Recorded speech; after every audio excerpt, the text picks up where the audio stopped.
today, I'm going to talk about a situation that I got myself into several years back. It had to be like maybe 10 years ago. Like, yo, this situation was absolutely crazy. I had a homie that I was talking to, and we was really close. We was like best friends. So we never really did anything, but we ended up catching feelings for one another. I mean, eventually we did do some things, but it wasn't right. My mistake was that I became cool with the BM. When she found out, it was like hell. Hell came to earth. For real. That shit was crazy and chaotic. She would show up to my house every motherfucking day. She would show up to my house fucking crying,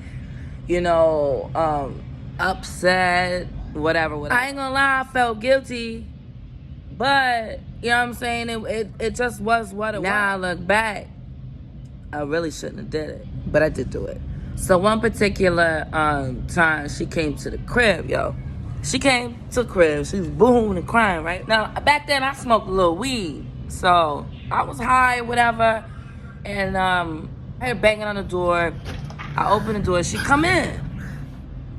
Now, she crying and shit. She crying. She's like, I don't know what to do. You know what I'm saying? If y'all want to be together, y'all can be together. I just, whatever. Like, he ate my pussy last night. I'm high, so my eyes is open. And I'm just like, she was in my house. She was sitting on my couch. I felt bad, like. So she pulls the phone, showing me pictures of him eating her pussy and this and that, and, whatever. So I was getting ready to go see the nigga. So I'm like, look, because I got tired of her coming to my house. So I'm like, look, this is what we're going to do. You're going to get in my van. You're going to get in the back of my van. I'm going to pick him up now. And she was like, I don't really want to do that. I'm scared. I'm like, ain't nothing going to happen. Just get in the back of my van. And when I snap my fingers, you going to pop up. So I go out, pick this nigga up. Gets in my car, gives me a kiss.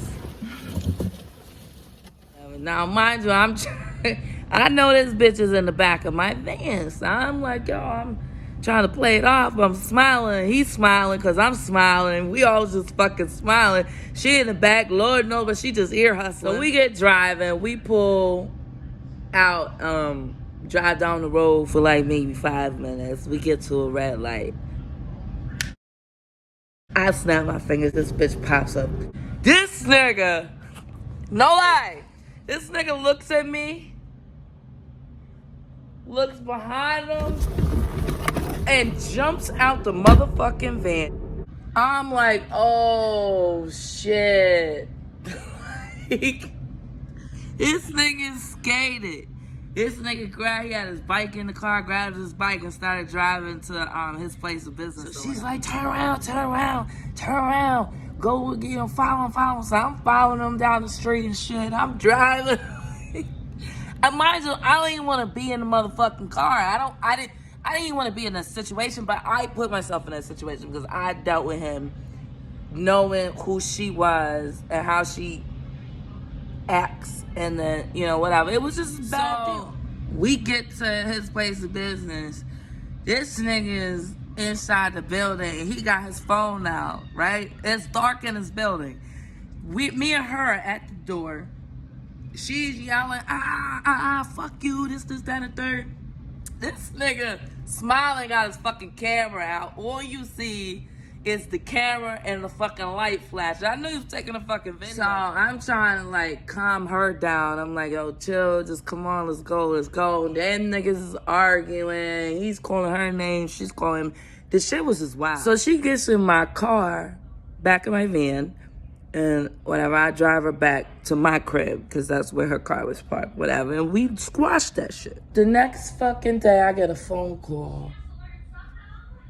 And she's like, whatever, I'ma fuck you up, bitch, this, that, and the third. So I'm thinking, what the fuck's going on now? Because I thought this shit was done, you know what I'm saying? She seen what it was. Whatever he was saying wasn't what it was. She got to see it. So I'm like, okay, I'll leave the situation alone. Here I am, she threatening to kick my ass. So she's down the block talking mad shit. So I called my homegirl for reinforcement because she down the block with other bitches that I don't even know.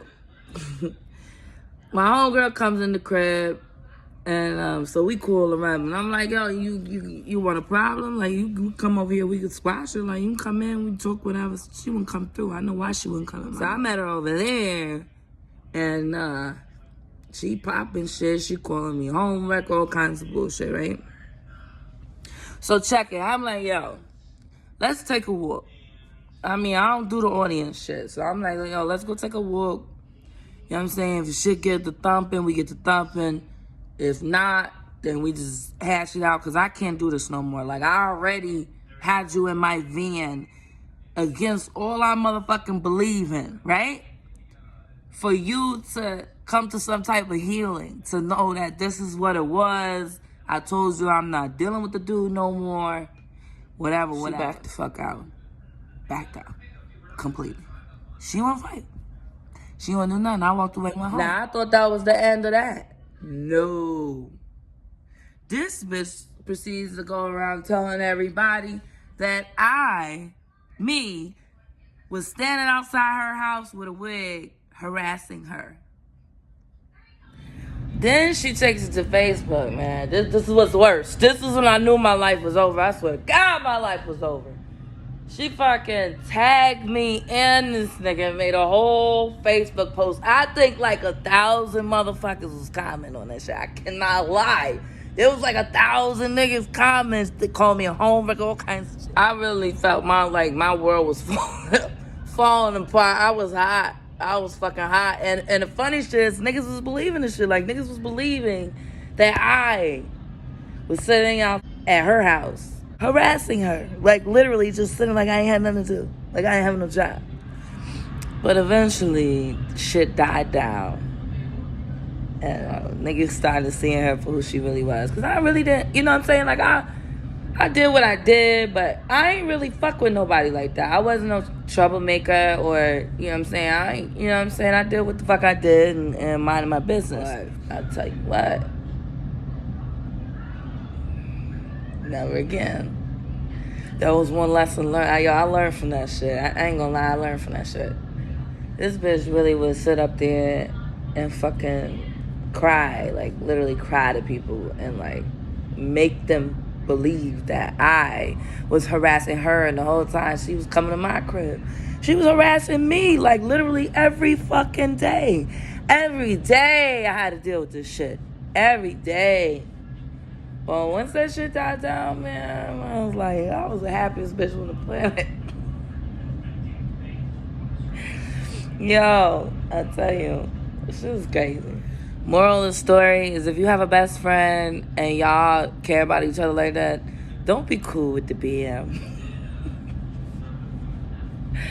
Don't be cool with the BM. Just leave her where she's at and continue to be friends with who you're friends with. Because if anything ever rises, your ass is the fucking enemy. You're the enemy.